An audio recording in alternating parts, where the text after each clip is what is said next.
এয়া জ্যোতিষ্মান গগৈ পুতনা নৃত্য প্ৰদৰ্শন কৰি আছে। আমাৰ বিদ্যালয়ত যে আজি শনিবাৰ চৰা, এই শনিবাৰ চৰাত আমাৰ শিশুসকলে ৰাস নৃত্য প্ৰদৰ্শন কৰিব।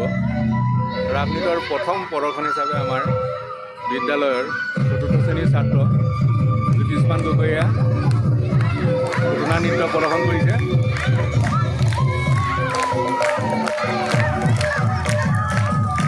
আমাৰ ৫নং পূৰ্বজ্যোতি প্ৰাথমিক বিদ্যালয়ৰ শিক্ষক কেশৱ বৰপাত্ৰ ছাৰ তত্বাৱধানত আমাৰ বিদ্যালয়ত আজি শনিবাৰ চৰাত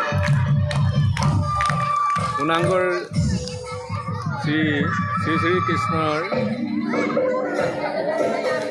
পূৰ্ণাংগৰ ৰাসলীলাৰ শিশুলীলাৰ যি প্ৰদৰ্শন, সেই প্ৰদৰ্শনত প্ৰথম এয়া আমাৰ পুতনাৰ নৃত্য প্ৰদৰ্শন কৰিছে জ্যোতিষ্মান গগৈয়ে। এই ক্ষেত্ৰত আমাৰ বিদ্যালয়ৰ কাষতে লাগিলে অংগনবাদী কেন্দ্ৰৰ সহায়িকা বাইদেউ আৰু কৰ্মী বাইদেউ তেখেতলোকে সহযোগ কৰিছে। লগতে আমাৰ শ্ৰদ্ধাৰ অভিভাৱকসকলে তাত আমাৰ নৃত্য প্ৰদৰ্শন চাই আছেহি।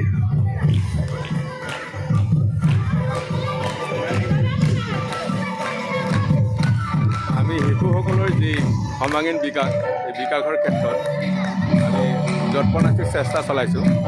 সেই চেষ্টাৰ অংশ হিচাপে যে শৰৎকালত কৃষ্ণৰ য'তে কৃষ্ণৰ যি পূৰ্ণাংগ ৰাসলীলা অনুষ্ঠিত হৈ আছে, তাৰ লগত সংগতি ৰাখি আমাৰ বিদ্যালয়ত এয়া প্ৰথম পুতনাৰ নৃত্য প্ৰদৰ্শন কৰিছে জ্যোতিষ্মান গগৈ।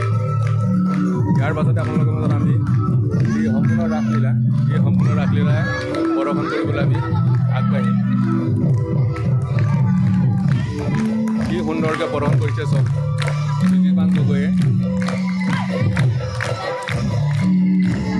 পুতনাৰ নৃত্য।